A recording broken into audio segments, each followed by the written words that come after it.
Hello friends, मैं प्रिया मित्तल। आज हम विज्ञान कक्षा 7 का पार्ट 2 प्राणियों में पोषण प्रश्न उत्तर करेंगे। इसके अभ्यास देखिए। फर्स्ट है हमारा उचित शब्दों द्वारा लिखित स्थानों की पूर्ति कीजिए। कहा है हमारा मानव पोषण के मुख्य चरण अंतग्रहण, पाचन, अवशोषण, स्वांगीकरण एवं निष्कासन है। सेकंड है हमारा मानव शरीर की सबसे बड़ी ग्रंथि का नाम यकृत है। ग है आमाशय में हाइड्रोक्लोरिक अम्ल एवं पाचक रसों का स्राव होता है जो भोजन पर क्रिया करते हैं। घा है हमारा क्षुद्रांत की आंतरिक भित्ति पर उंगलियों के समान अनेक प्रवर्ध होते हैं जो दीर्घरोम कहलाते हैं। चा है अमीबा अपने भोजन का पाचन सावधानी से करता है, सावधानी नहीं, खाद्यानी से करता है। अब है हमारा सत्य।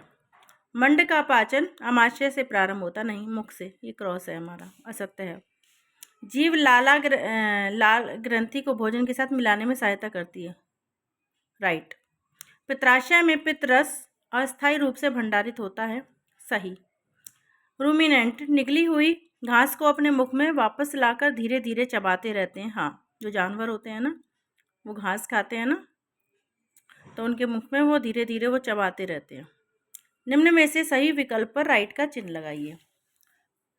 फर्स्ट है बसा का पूर्व रूपेण पाचन जिस अंग में होता है वह क्या होता है? क्षुदांत, पूर्ण रूप से पाचन। खा है हमारा जल का अवशोषण मुख्य जिस अंग द्वारा होता है वह क्या है? बृहदांत, अवशोषण होता है जल का, ठीक है। बृहदांत मतलब बड़ी आंत। अगला है हमारा, कुछ मैचिंग है, इसमें कुछ खाक घटक दिए हुए हैं, पाचन के उत्पाद दिए हुए हैं, ठीक है। तो कार्बोहाइड्रेट इसका है शर्करा, प्रोटीन, एमिनो अम्ल, बसा अम्ल एवं ग्लिसरॉल, ठीक है। आगे क्वेश्चन है हमारा दीर्घरोम क्या है, वह कहाँ पाए जाते हैं, उनका कार्य क्या है। देखिए इसका आंसर आपको मिलेगा पेज नंबर 18 पर, ठीक है। पेज नंबर 18 पर देखिए, ध्यान से देखना, मैं पढ़ के बता रही हूँ। क्षुद्रांत की आंतरिक भित्ति पर उंगलियों के समान उभरी हुई संरचनाएं होती हैं जिन्हें दीर्घरोम अथवा रसांकुर कहते हैं। फिर इसके आगे आएगा दीर्घरोम पचे हुए भोजन के अवशोषण हेतु तल क्षेत्र बढ़ा देते हैं। आगे दीर्घरोम की सतह से पचे हुए भोजन का अवशोषण होता है, यह रुधिर वाहिकाओं में चला जाता है। ये जो टिक लगे हुए हैं ये हमारा क्वेश्चन नंबर 5 के आंसर है, उसे हमें लिखना है, ठीक है। आगे क्वेश्चन हमारा है पित्त कहाँ निर्मित होता है। देखिए ये यकृत में होता है निर्मित।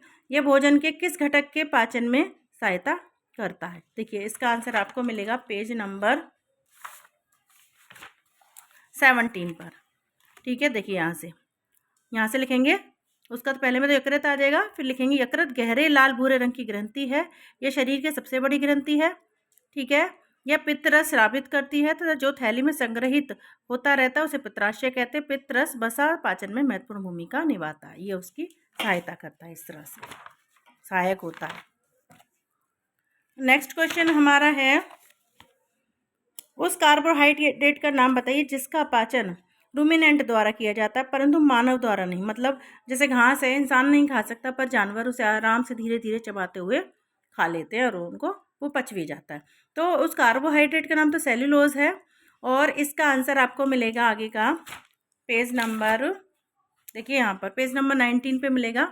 देखिए ध्यान से देखिएगा, घास में सेलुलोज की प्रचुरता होती है जो एक प्रकार का कार्बोहाइड्रेट है जिसकी किसी रूमिनेंट अथवा रोमंथी पशु, हिरन आदि के रूमेन में सेलुलोज का पाचन कराने वाले जीवाणु पाए जाते हैं। बहुत से जंतु मानव सेलुलोज का पाचन नहीं कर पाते, ठीक है। ये हमारा क्वेश्चन नंबर 7 है। आगे हमारा क्वेश्चन आता है, देखिए क्या कारण है हमें ग्लूकोज से ऊर्जा तुरंत प्राप्त होती है, ठीक है। इसका आंसर आपको मिलेगा, देखिए यहाँ पर हमें ग्लूकोज से ऊर्जा तुरंत प्राप्त होती है क्योंकि कोशिकाओं में ग्लूकोज ऑक्सीजन की मदद से कार्बन डाइऑक्साइड और पानी में आसानी से टूट जाता है और ऊर्जा निकल जाती है, ठीक है। ये हमारा क्वेश्चन नंबर 8 का आंसर है। फिर आपको देखिए आहार नाल के कौन से भाग द्वारा निम्न क्रियाएं संपादित होती हैं। देखिए पचे भोजन का अवशोषण क्षुद्रांत यानी कि छोटी आंत द्वारा होता है। भोजन को चबाना मुख गही का द्वारा होता है। जीवाणु नष्ट करना आमाशय से में होता है। भोजन का संपूर्ण पाचन क्षुद्रांत में होता है। मल का निर्माण बृहदांत से, बड़ी आंत से। ठीक है, फिर आगे आपका क्वेश्चन आता है क्वेश्चन नंबर 10, मानव एवं अमीबा के पोषण में कोई एक समानता एवं एक अंतर लिखिए। तो समानता में क्या आएगा हमारा, भोजन के पाचन से प्राप्त ऊर्जा अमीबा के साथ साथ इंसानों में भी समान है। अमीबा में भोजन के पाचन रस स्रावित होता है और मनुष्य में भी। ठीक है, मनुष्य में भी होता है और उसमें भी होता है, जानवरों में भी होता है, अमीबा में भी होता है। अब अंतर इसका क्या है, देखिए अंतर में हम लिखेंगे अमीबा में पाचन प्रक्रिया सरल है। अमीबा अपना भोजन पदार्थ से पकड़ता है, पैर से मतलब। मनुष्य में पाचन क्रिया जटिल होती है। मनुष्य भोजन को मुंह के अंदर ले जाता है। ठीक है, इस तरह से हम कर देंगे। आगे हमारा क्वेश्चन आता है, मैचिंग आती है कुछ। देखिए, लाल ग्रंथि लाल रक्त स्रावित करती है। अमाशय अम्ल का निर्मोचन करता है। यकृत पित्तरस का स्रावन करता है। मलाशय में मल त्याग होता है। क्षुदांत पाचन का पूरा होना होता है उससे। और बृहदांत से दो कार्य होते हैं, एक तो बृहदांत बिना पचे भोजन का भंडारण होता है और दूसरा जल का अवशोषण होता है। ठीक है, आगे हमारा देखिए ये चित्र है, इसको आपको नामांकित करना है, इसको नाम डालने हैं इसके। देखिए ऊपर वाला जो हमारा पार्ट है वो है पित्राशय, नीचे वाला पार्ट पित्राशय, ऊपर वाला यकृत है। ठीक है, फिर ये अमाशय आपको देखिए, ये जो पार्ट है ये अमाशय है। ठीक है, ये अग्नाशय है। ठीक है, ये क्षुद्रांत है, ये बृहदांत है। ठीक है, ये मलाशय है, ये गुदा है। ठीक है, इस तरह से हम नामांकित कर देंगे।